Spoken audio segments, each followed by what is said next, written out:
Alors, on a préparé un petit plan sur ce qu'on allait faire aujourd'hui. Déjà, on va essayer de parler de ce que c'est que le machine learning, puisqu'on entend beaucoup parler de ça, d'IA, de data science. Mais en fait, ce que j'aimerais, c'est peut-être qu'on a un discours pragmatique sur vraiment qu'est-ce qui se cache derrière, quels sont les cas d'usage euh, qu'on a chez des clients qu'on pourrait essayer de traiter avec ce type de sujet.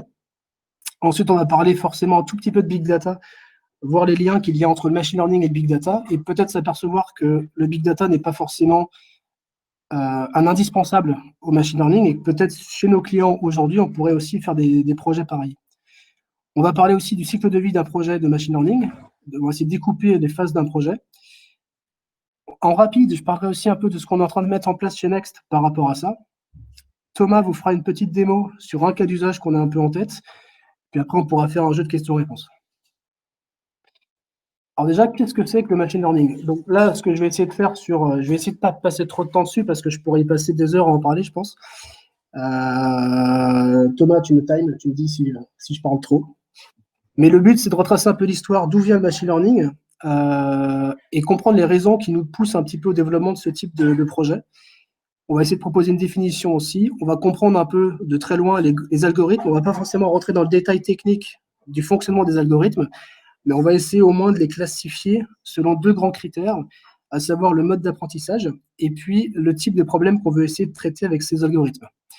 Et puis après, on va parler des cas d'usage, puisque c'est surtout pour ça qu'on a besoin d'en parler aussi. Alors pour ça, ouais, j'enregistre. Donc je vous ai préparé, alors c'est le support qui nous servira en fait pour les formations de machine learning. Donc ici, si je devais commencer une démo, enfin une présentation du machine learning, je commencerai par cette image déjà, puisqu'on a souvent cette tendance à associer l'IA et le machine learning à des choses un peu obscures, et à des scénarios d'Hollywood. Donc là, justement, l'enjeu de cette présentation, il est de montrer qu'avec le machine learning et l'IA, on est très loin de ça. On ne fait pas encore des machines et des robots tueurs. Un jour peut-être, mais pour l'instant, on n'y est pas du tout. Alors, si on va dans l'histoire, le machine learning, c'est pas tout nouveau, en fait. Ça date des années 50. C'est en tout cas dans les années 50 qu'il y a eu un mec qui en a parlé pour la première fois. C'est pour lui le champ d'étude qui vise à donner la capacité à une machine à apprendre sans y être explicitement programmée. Et donc, ça fait des années et des années qu'on essaye, enfin, qu'on a cet espoir de créer des machines qui pensent. Mais finalement, depuis les années 30, et notamment depuis Alan Turing, eh bien, on a cette capacité, enfin, on a cet espoir de pouvoir le faire un jour. Et ça s'est beaucoup accéléré ces dernières années, simplement parce que technologiquement, les machines d'aujourd'hui sont mais vraiment beaucoup plus puissantes qu'elles l'étaient il y a quelques années. Donc, à la fois, nos connaissances nous permettent d'y aller, et à la fois, technologiquement, on a enfin tout ce qu'il faut pour le faire. Donc, si on trouvait une définition plus complète, le machine learning, c'est quoi? C'est l'apprentissage par machine.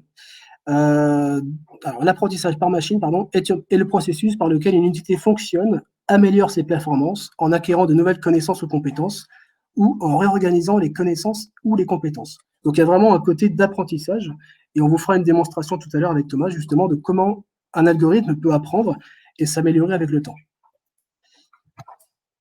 Si on devait resituer le machine learning, il est né vraiment dans les années 80-90. En tout cas, c'est là qu'il a explosé, parce que technologiquement, à nouveau, les machines nous permettaient d'y aller. Mais en fait, c'est un peu plus ancien. Toute la théorie qui se cache derrière est plus ancienne.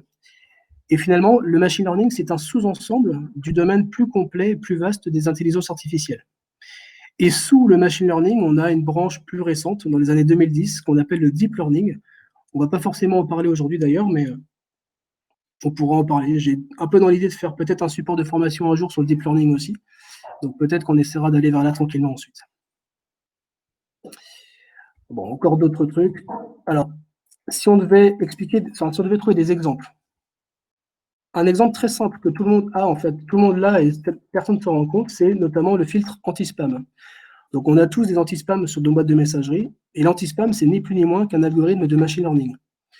Donc, ce que va faire le filtre anti-spam, c'est que dans un premier temps, l'algorithme va observer comment les personnes, les humains classent les mails et comment les personnes estiment finalement qu'un mail est un spam. D'accord? Et grâce à cette période d'apprentissage, la machine va pouvoir déduire de grands critères de classification. Par exemple, elle va calculer la probabilité que la machine, que vous en fait, quand vous classez un mail dans vos spams, c'est peut-être lié au fait que vous ne connaissez pas l'expéditeur ou qu'il y a des mots dans, le corps ou dans le sujet que, voilà, que vous ne voulez pas voir apparaître et donc la machine apprend finalement de ça. Donc les premiers temps, les premiers anti-spam qu'on avait, bah, ils n'étaient pas encore très performants et d'ailleurs à l'époque, je pense que vous y compris, on avait encore des spams qui arrivaient assez régulièrement, sur nos boîtes de messagerie. Aujourd'hui, c'est plus fin, c'est plus rare qu'on ait des trucs qui passent au travers. Parce que voilà, aujourd'hui, les algorithmes, ils ont appris et ils sont bien meilleurs qu'avant. Et après, ce qui est important, c'est qu'on a l'apprentissage, mais on a surtout la mesure de la performance. Il faut qu'on soit capable de mesurer la performance de l'algorithme. Donc justement, dans le cadre de l'anti-spam, on a la tâche qui est de filtrer les mails pour les classer en spam. On a le terrain d'apprentissage, c'est j'observe les humains, leur fonctionnement. Et après, j'ai l'indicateur de performance, c'est-à-dire c'est le pourcentage de spam qui n'est pas remis dans la boîte de réception. Donc, plus vous avez de spam qui reste dans votre partie spam, et apparemment, plus l'algorithme est bon et plus il est performant. Et quand l'humain, du coup, entre guillemets, déspam un mail, donc ça arrive aussi des fois, on reçoit un mail qui est dans les spams, mais ce n'en est pas réellement un, le fait de le remettre dans sa boîte de réception, l'algorithme va à nouveau essayer de comprendre pourquoi celui-ci, vous le considérez finalement pas comme un spam, et il va essayer de s'améliorer à nouveau. Donc, un projet de machine learning ne s'arrête jamais. En fait, il y a constamment ce besoin de réentraîner notre modèle pour intégrer des nouvelles données qui peuvent arriver dans le temps. Donc ça, c'est pour la définition un petit peu du machine learning. Ensuite, le vrai sujet, c'est pourquoi est-ce qu'on fait du machine learning? Alors, on le fait parce qu'on peut le faire technologiquement, mais au-delà de pouvoir le faire, il y a d'autres raisons qui nous expliquent aussi le fait qu'on y a. Ici, vous avez des études qui sont assez anciennes et qui tendent à montrer que l'humain, globalement, il n'est pas très bon toujours pour prendre des décisions. Et ce qui explique qu'on prend des mauvaises décisions, s'explique notamment par ce qu'on appelle des biais cognitifs que tous les humains ont plus ou moins en eux. Donc là, vous avez une carte avec l'ensemble des biais un peu référencés, vous en avez vraiment beaucoup. Vous pouvez chercher des choses là-dessus, c'est assez intéressant. Mais je vous ai mis quelques biais, en tout cas cognitifs, assez courants, qu'on a un peu tous en nous, plus ou moins, et on se fait parfois tout savoir, et on a parfois des mauvais raisonnements. Donc ces biais cognitifs, c'est quoi? Ce sont des mécanismes de pensée qui sont hérités de notre histoire et qui sont censés nous faire gagner du temps quand on prend des décisions. Sauf qu'on constate que ces mécanismes, à l'époque, ils étaient sûrement intéressants quand on avait des terrains de décision peu complexes. Aujourd'hui, on doit prendre des décisions dans des environnements vraiment très, très compliqués.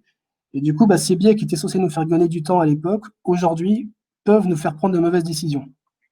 Donc là, je vous ai mis un ensemble de biais un peu courants. Bon, celui que vous connaissez tous là-dedans, vous avez l'effet placebo, qui en est un, mais vous en avez un paquet d'autres.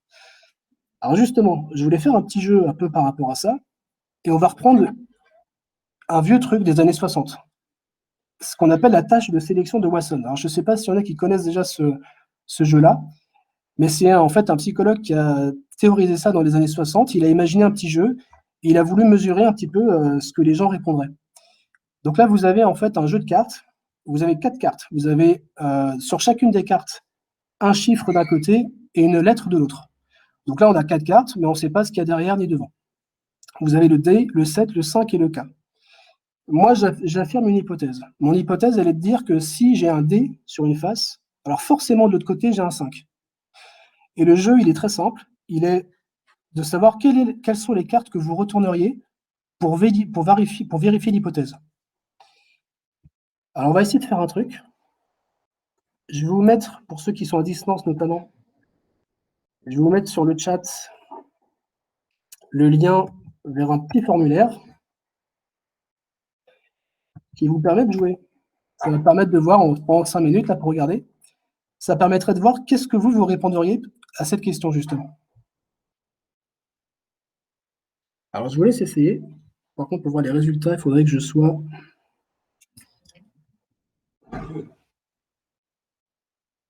Je pense qu'il faut que je sois sur mon compte à moi.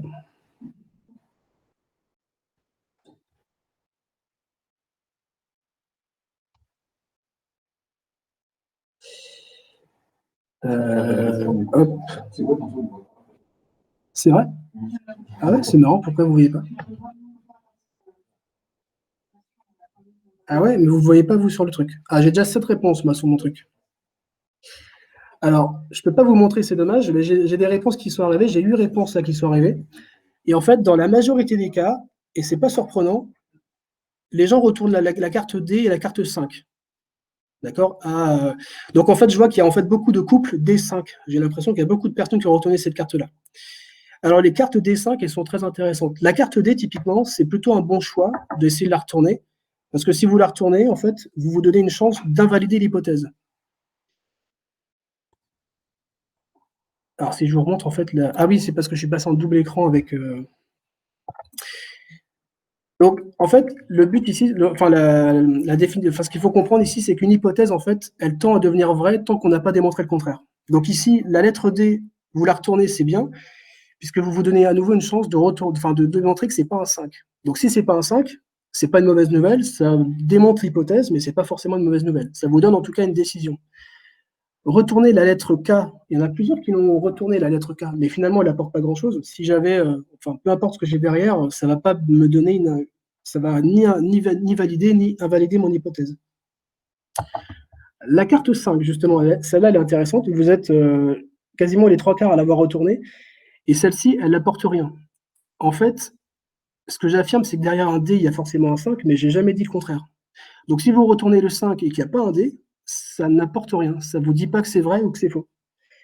Le 7, par contre, elle est intéressante. Si on la retourne, la 7, et qu'il y a un D, ça démontre l'hypothèse aussi. Donc, ici, en fait, c'est une étude qui avait été montée voilà, dans les années 60, et à l'époque, 9% des personnes trouvaient la bonne réponse, à savoir les lettres D et 7. La 5, elle n'apporte pas grand-chose. Et donc là, ça, c'est ce qu'on appelle le biais de confirmation. C'est-à-dire qu'on a une tendance naturelle à vouloir confirmer nos hypothèses et pas à essayer de les infirmer. Un autre exemple, j'ai pris un sujet assez clivant, l'efficacité de l'homéopathie, et je me suis mis un peu dans l'esprit, enfin, je me suis dit, tiens, si moi j'y croyais, par exemple, ou si je pensais que ça marche, et que je voulais me prouver que ça fonctionne, comment je ferais? Et ben, j'irais sur Internet, je ferais l'homéopathie, ça marche. Et là, je tombe sur 4 liens. Et a priori, les 2 premiers liens, ils ont l'air d'aller dans mon sens, donc je vais cliquer dessus parce que clairement, ils me disent que ça marche, les preuves sont là, donc je veux y aller. Par contre, grande enquête sur l'homéopathie, faut-il y croire? Je sens que ça va moins dans mon truc. Et l'homéopathie ne fonctionne pas autrement que par l'effet. Je me doute que c'est placebo. Et du coup, voilà, ces 2 derniers liens, je ne vais pas y aller, quoi. Donc, inconsciemment, l'être humain va avoir tendance à vouloir confirmer ce qu'il croit au lieu d'essayer de l'infirmer. Alors, pourquoi on parle de ça? C'est parce que ces biais cognitifs, en fait, ils sont pas complètement responsables de plein de catastrophes dans le monde, mais ils sont en partie responsables quand même de grands événements qui se sont produits et pour lesquels l'humain a dans l'ensemble pris des mauvaises décisions. Donc là, un ensemble ici de catastrophes ou d'événements qui se sont passés dans le monde pour lesquels les biais cognitifs sont quand même un peu responsables. Et si vous prenez par exemple la perte de la navette Challenger dans les années 80, je ne sais pas si vous connaissez un peu cet événement-là, mais avec du recul, quand on analyse la chaîne de commandement et la chaîne de décision de l'époque, c'est absurde qu'on ait pris la décision de lancer cette navette. Donc, donc voilà pourquoi on veut aller un peu vers du machine learning, c'est parce que parfois, quand il y a des vies en jeu ou quand il y a des enjeux financiers énormes, l'humain, globalement, n'est pas toujours le meilleur pour prendre des bonnes décisions. Alors que peut-être que des algorithmes le feraient mieux. Voilà, là, c'est un autre exemple. C'était de la data science avant l'heure, c'était pendant la Seconde Guerre mondiale. Ça, c'était finalement une représentation des avions qui revenaient au combat dans les années 40. Et en rouge, c'est toutes les balles que recevaient les avions qui revenaient. Et du coup, une première étude avait déduit qu'il fallait renforcer ces parties-là, puisqu'elles prenaient beaucoup de dommages. Alors qu'en fait, il fallait faire l'inverse. C'est plutôt les parties blanches, donc celles où on n'a pas reçu de balles, on suppose que du coup, les avions ne sont pas revenus tout simplement. Donc c'est plutôt ces parties-là qu'il faudrait renforcer que les autres.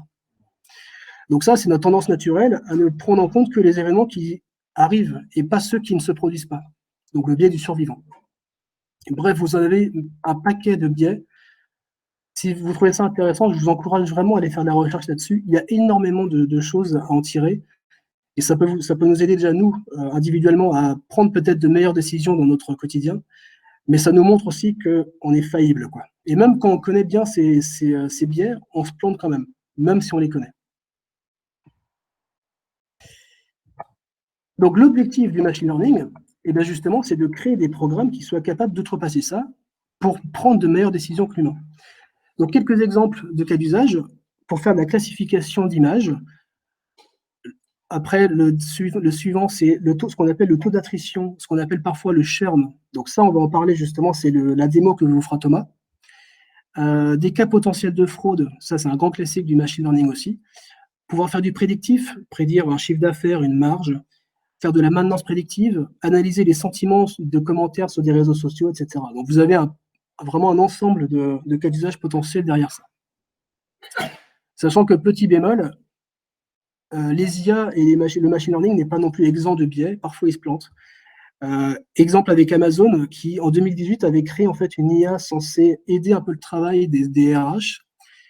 Et donc cette IA, elle recevait tous les CV et de par sa connaissance des CV de personnes qui avaient postulé chez Amazon et qui avaient été recrutées, elle scorait les CV en disant bah voilà les CV que nous on juge les plus pertinents pour le poste.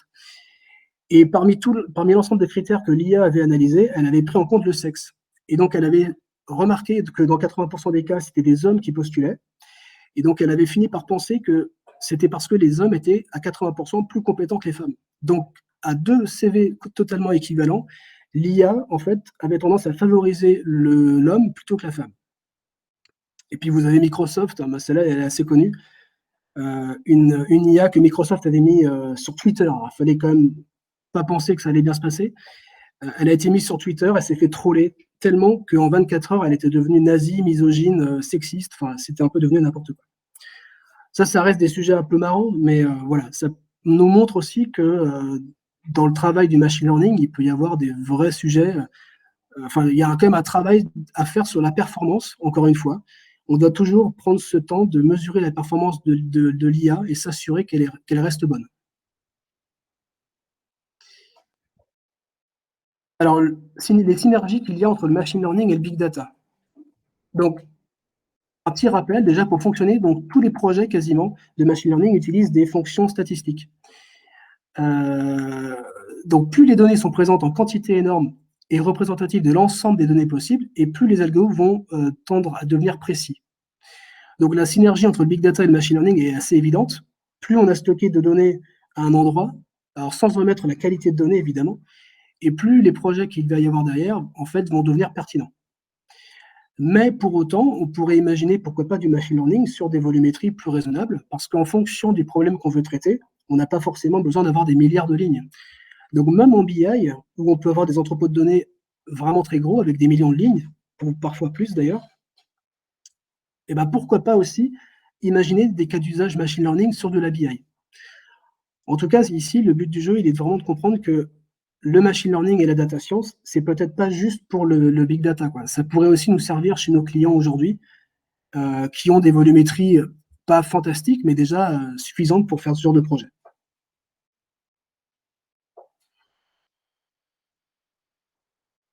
Alors, les algorithmes, justement. Donc là, on va essayer de voir un petit peu les grandes familles d'algorithmes. On va essayer de les classer un petit peu. Donc là, vous avez supervisé, non supervisé, etc. On va essayer d'être un peu simple sur les grandes façons d'organiser des algorithmes. Donc, on va souvent les classer selon deux composantes, le mode d'apprentissage et le type de problème qu'on veut essayer de résoudre. En type d'apprentissage, vous avez supervisé, non supervisé, vous avez pas renforcement aussi. Bon, on va surtout s'intéresser aux deux premiers, supervisé, non supervisé, c'est les plus courants. Et après, le type de problème qu'on veut traiter. On a deux grands problèmes qu'on veut essayer de traiter avec du machine learning, soit faire de la régression pour faire par exemple du prédictif, donc prédire quelque chose, ou alors faire de la classification. Alors déjà, les supervisés versus les non supervisés. Dans le cadre d'un algorithme supervisé, en fait, on fournit à l'algorithme un ensemble de données qui sont déjà annotées avec les réponses qu'on attend. Là, dans l'exemple, vous avez ici des animaux, là, vous avez des vélos, donc des chiens, des chats et des vélos. Et en fait, l'humain a annoté les bonnes réponses en dessous. Et donc, l'algorithme va pouvoir finalement essayer de faire le lien entre l'annotation et l'image. De sorte que lorsque vous lui produisez une nouvelle image, il soit capable, par un jeu des similarités, de vous trouver finalement le label qui correspond. D'accord? Donc, algorithme supervisé, ça veut dire qu'on a quelqu'un, on a un humain qui est là pour l'aide à l'apprentissage. Et puis, vous avez les non supervisés. où là, on lui envoie les images aussi, mais on ne lui envoie pas les réponses. Donc là, il doit chercher, cet algorithme, des similitudes entre les différentes images pour essayer de les classer ensemble, de sorte qu'à nouveau, quand on lui met une nouvelle image, il soit capable de la mettre au bon endroit, en fait. Ensuite, vous avez la classification ou la régression. Alors, la classification, ici, ce qui est intéressant, c'est que la valeur de la variable, elle est finie. C'est-à-dire que vous n'avez pas un ensemble infini de possibilités. Donc, c'est très bien pour faire, par exemple, voilà, du oui, non, du fraude, pas fraude. Spam, anti-spam, par exemple, c'est clairement un problème de classification. Positif, négatif, malade ou sain, dans le médical, par exemple, on serait plutôt sur des algorithmes de type classification. Donc là, vous avez en type d'exemple la détection de fraude, les mails indésirables, l'analyse des sentiments sur les réseaux sociaux, par exemple. Est-ce qu'un tweet, il est positif ou négatif, par exemple? La médecine, prédire qu'un patient est malade ou non. Puis vous avez la régression, où là, on veut faire du prédictif. Et la différence par rapport à avant, c'est que le nombre de valeurs, potentiellement, lui, peut être infini. Donc là, on va retrouver des choses telles que la prédiction de la météorologie, prédire le prix de l'immobilier, le cours de la bourse, etc. Et une fois que finalement qu'on connaît notre problématique qu'on veut traiter et le type de problème qu'on veut faire, on va avoir finalement possibilité de chercher parmi un ensemble d'algorithmes disponibles en fonction de ce qu'on veut faire. Donc là, ce n'est pas forcément exhaustif, ce que je vous présente ici, vous en avez plein d'autres, mais c'est quand même les plus courants. Et vous avez ici, par algorithme, finalement, le mode d'apprentissage ainsi que le type de problème qu'on veut essayer de résoudre. Donc typiquement, quand Thomas vous parlera tout à l'heure du churn, on pourra peut-être revenir sur cette slide 2 secondes, parce que finalement, cette slide, avec du recul, c'est exactement les algorithmes qu'il a choisis pour répondre à son problème. Alors, le cycle de vie d'un projet de machine learning. C'est plutôt cette slide qui est intéressante. Alors ici, en fait, ça vous détaille finalement l'ensemble des étapes d'un projet. La première étape du projet, évidemment, c'est le recueil des données, comme tout projet de data classique. Donc là, on veut récupérer des données un peu partout, et plus on a de données, et en bonne qualité, évidemment, et mieux c'est. Ensuite, on a une partie de data cleaning. Cette fois-ci, on veut nettoyer notre donnée, parce que les valeurs nulles ne sont pas très pratiques en machine learning, donc on veut essayer de les éviter un petit peu. On veut faire des conversions de données, etc. Donc là, on veut améliorer la qualité de notre donnée. Après, on a du feature engineering. Donc, je ne vais pas forcément rentrer dans le détail, mais ici, dans le feature engineering, ce qu'on veut faire, c'est customiser un petit peu les dimensions de notre modèle. Il y a par exemple des dimensions qui ne sont pas pertinentes dans l'algorithme. Tout à l'heure, dans le cadre du churn, que vous présentera Thomas, il y a par exemple le numéro de client. Le numéro de client, on va quand même se dire que ce numéro de client n'influe pas sur un résultat. Donc, il y a des colonnes qu'on va faire sauter parce qu'on pense qu'elles n'apportent pas grand-chose. Ensuite, on a l'analyse de la donnée. Donc là, cette fois-ci, c'est voir un peu la donnée, à quoi elle ressemble, pour essayer de nous orienter un petit peu dans le choix d'un algorithme. La normalisation des données, ça, c'est quand vous avez des données qui ont des valeurs vraiment très différentes les unes des autres. Parfois, ça peut mettre nos algorithmes un peu en échec. Si, par exemple, vous avez l'âge et vous avez le salaire de la personne, bah, l'âge, il est peut-être de 18 à 90 ans, j'en sais rien, et vous avez le salaire qui, par contre, est en milliers d'euros, voire en millions quand vous travaillez chez Next. Et dans ce cas-là, si vous ne normalisez pas votre donnée, parfois, il pourrait penser que le salaire est plus important que l'âge, parce qu'il est plus élevé. Donc, normaliser la donnée permet de mettre notre donnée au même niveau, de sorte que les algorithmes soient plus pertinents. L'étape d'après, elle est essentielle aussi, le découpage du jeu de données et la randomisation. Parfois, la donnée qui nous arrive, elle est parfois triée. Donc, quand elle est triée, ça peut fausser le résultat. On a besoin de la randomiser pour que ce soit mieux. Et souvent, on va découper notre jeu de données en au moins 2 parties. On a un jeu d'entraînement et un jeu de test. Le jeu d'entraînement, c'est le jeu de données sur lequel on va entraîner notre modèle. Et pour vérifier que notre modèle il répond bien, on va vérifier la précision de notre modèle sur le jeu de test. Si on entraîne notre modèle sur de la donnée et qu'on teste notre modèle sur cette même donnée, on aura forcément un bon résultat et on risque de tomber dans ce qu'on appelle du surapprentissage, donc d'avoir un modèle qui fit trop à la donnée et du coup qui ne sera pas suffisamment général pour répondre à d'autres problèmes. Jusqu'à cette étape 6, je pense que ça occupe pas loin de 80% du travail, j'ai l'impression, du data scientist, en fait. L'étape d'après, l'entraînement de plusieurs modèles, c'est beaucoup plus léger parce que finalement, là, de par l'analyse de la donnée et de par toutes les étapes qui ont fait avant, eh bien, on peut choisir quelques modèles statistiques qu'on aimerait essayer et on va les mesurer et essayer de voir lequel est le plus performant ou lesquels sont les plus performants. Une fois que c'est fait, on peut industrialiser, on peut mettre en production, mais c'est pas terminé. Encore une fois, il faut qu'on réentraîne notre modèle régulièrement. Par exemple, dans le cas de détection de fraude, il peut y avoir de nouveaux cas de fraude qui apparaissent dans le temps et qui n'ont pas été prévus dans le modèle initial. Donc, il faut constamment réentraîner notre modèle et peut-être que lors de réentraînement, on va peut-être s'apercevoir que ce modèle qu'on avait choisi, il est plus pertinent à l'avenir. Donc, il faudra changer de modèle. Donc, on est vraiment sur un projet qui s'arrête quasiment jamais. Il ne faut pas le laisser s'arrêter en tout cas. Alors, bonjour à tous. Donc, moi, je vais vous présenter du coup le premier cas d'usage qu'on a traité, donc le churn, à savoir l'attrition des clients. Donc, c'est-à-dire quand un client va décider de quitter l'entreprise pour aller, par exemple, voir un concurrent ou même changer d'offre. Donc, comme je vous disais, il peut y avoir plusieurs types de churn différents. Donc, l'abandon, la résiliation. Donc, le client n'utilise plus du tout le type de produit qu'on propose. Le passage à la concurrence. Donc, le passage à la concurrence ou le passage à une autre offre de l'entreprise, ce qui peut entraîner, par exemple, du cannibalisme en fait entre deux offres, par exemple une offre qui surpasse totalement une autre.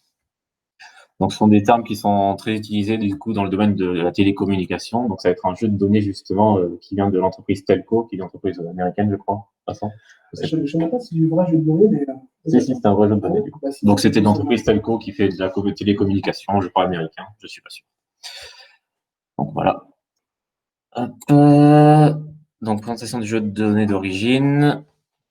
Donc, l'entreprise propose un ensemble de services. Donc, il y a un abonnement téléphonique, un abonnement Internet, des systèmes de protection comme l'antivirus, des sauvegardes, etc. Et on va voir pendant notre analyse de données lesquels influent le plus sur cette attrition. Hop, donc, je ne vous refais pas la démarche du projet. Donc, l'implémentation en Python, donc ça se fait très facilement. Je ne vais pas rentrer dans les détails de l'algorithme, sauf si vous me le demandez. Donc, tout d'abord, l'étape 1, on recueille les données. Donc, ici, c'était sous forme de CSV. Donc, en une ligne, nos données sont importées. Ensuite, on va faire du nettoyage de données, comme l'a dit Vincent dans la démarche du projet de machine learning. Donc là, dans notre cas-là, on va remplacer les oui-non par des 1-0, parce que c'est plus facile à traiter par un algorithme et par une machine. Elle sera plus facilement des 1 des chiffres, des 1-0 que des chaînes de caractères. Ensuite, après de la vérification, on peut voir que certaines colonnes n'ont pas des bons formats, ce qui est très courant. Par exemple, ici, nos charges étaient en format chaîne de caractères et non chiffres. Donc, bien sûr, ça ne peut pas être interprété correctement. Donc, on va procéder à la conversion en numérique. Et ensuite, on fait ce qu'on appelle des variables demi, c'est-à-dire qu'on va remplacer tout ce qui est catégorique par des 1 ou des 0. Par exemple, je m'explique, si on a une colonne qui s'appelle couleur et dedans on a des valeurs genre rouge, vert, bleu, à la place, on va créer plusieurs colonnes, rouge, vert, bleu, et mettre dedans des chiffres 1 ou 0. Par exemple, on a une voiture, on a 3 colonnes rouge, vert, bleu. Si elle est rouge, on aura 1, 0, 0 pour rouge, vert, bleu. Voilà. Et un peu de feature engineering. Donc, comme le disait Vincent, on va ensuite supprimer l'identifiant client qui ne sert strictement à rien dans notre analyse. Ici. Donc, une fois qu'on a fait un peu notre nettoyage dans les données, on va commencer notre phase d'analyse qui est indispensable pour choisir l'algorithme en fait le plus approprié. Donc, ce qui est très important à faire dans ce genre de cas, c'est vérifier la corrélation des données par rapport à notre cible. Donc, ici, le churn. Donc, on peut voir à gauche, ce sont les variables qui sont corrélées positivement, donc c'est-à-dire celles qui, plus elles sont présentes, plus il y a churn, et inversement, le négatif, à droite, plus il y en a, moins il y a churn. Donc là, à gauche, on peut voir que ce qui influe le plus sur le fait qu'un client s'en aille, ce sont les contrats au mois, ou encore qu'il n'y ait pas de sécurité Internet. Et inversement, ce qui influe le moins sur le churn, ce sont les contrats sur 2 ans, ou bien sûr l'ancienneté, mais ça c'est logique, parce que plus un client est ancien, ça veut dire qu'il n'est pas parti. Ensuite, ce qu'on peut faire, c'est regarder notre nombre de clients par rapport à nos types de contrats. Donc là, on peut voir qu'il y a plus de clients sur les contrats au mois, alors que, comme on a vu précédemment, ce sont pourtant les contrats qui sont les plus risqués par rapport à cette attrition. Donc là, par exemple, l'entreprise, ce qu'elle pourrait faire après avoir vu ce graphe, ce serait peut-être proposer une autre offre sur les contrats de 2 ans, qui sont, eux, par contre, plus périns dans le temps par rapport à l'ancienneté des clients. Donc là, comme je le disais, ce sont la durée, l'ancienneté en mois par type de contrat. Donc les clients restent en moyenne 2 mois, enfin en grande majorité 2 ou 3 mois sur des contrats au mois, comme on voit sur le graphe de gauche. Et à l'inverse, sur le graphique de droite, on peut voir qu'il y a une grande majorité pour une ancienneté de 70 mois, donc ce qui n'est pas rien, sur des contrats de 2 ans. Encore une autre analyse, donc on peut en faire plein. Donc là, on voit que, pareil, logique, les clients ont tendance à partir, plus leur charge au mois est élevée. Donc maintenant qu'on a fait notre analyse, on peut commencer à réfléchir à notre modèle. Donc là, ce qu'on va commencer par faire, c'est, comme le disait Vincent tout à l'heure, normaliser les données. Donc dans notre cas-là, on va utiliser ce qu'on appelle un scaler, c'est pour changer les valeurs de nos colonnes. Donc ici, ce qu'on va faire, c'est qu'on va modifier la valeur des charges, en fait, qui ont une valeur beaucoup trop importante. Par exemple, ça peut être des dizaines de milliers d'euros. On va tout mettre ça entre 0 et 1. Ça va tout scaler entre 0 et 1 avec des nombres décimaux avec beaucoup de virgules derrière. Enfin, une virgule et beaucoup de chiffres derrière. Ensuite, on va découper notre jeu de données. Donc, en général, on fait toujours des 70% de données sur notre jeu d'entraînement et 30% sur notre jeu de test. Ça peut être du 80%, 20%. Pourquoi on fait plus de données dans le jeu d'entraînement? C'est parce que c'est là que notre modèle va en fait tourner en boucle pour s'améliorer. Donc, plus il y a de données, mieux c'est. Mais à l'inverse, si on met trop de données, ça va faire du surapprentissage, comme le disait Vincent, et du coup, ça va être de l'apprentissage par cœur, comme on dit aux élèves, et du coup, ils ne savent pas après le remettre en pratique avec d'autres données. Donc là, j'ai utilisé différents modèles. Donc, si vous voulez que je vous explique ce que ça fait, je pourrais après. Donc, on a par exemple la régression logistique, donc qui en fait, elle sépare en deux groupes, donc churn oui ou churn non. Donc, avec ça, j'obtiens une précision de 80,76%. Donc, je me dis que c'est pas assez. J'en utilise un autre random forest, donc c'est des arbres de décision. Je pense que certains savent ce que c'est. Donc, pareil, là, la précision augmente encore un petit peu. SVM pour support vector machine, la précision augmente un peu encore et c'était le meilleur que j'ai trouvé pour le moment. Et le gradient boosting qui est moins bon aussi que ce dernier, que le SVM. Donc ce sont tous des algorithmes de classification qui sont en général les plus utilisés dans ce genre de problème où il faut trouver un oui, où il y a deux issues possibles. Voilà, donc une notation en l'air qui n'est pas faite. Camille n'a pas fait.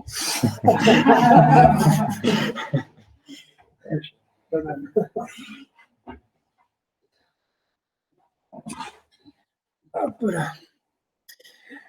Et du coup, sur justement le choix des différents algorithmes, donc ici on voit qu'il y a eu la régression logistique, le random forest, le SVM et le gradient boosting. Et ici, finalement, si je vous remontre, c'était là, voilà. Si je vous remontre ça, en fait, on voit que ce sont l'arbre de décision, etc. C'est bien ceux qui nous permettent de faire de la régression de la classification qui sont supervisés.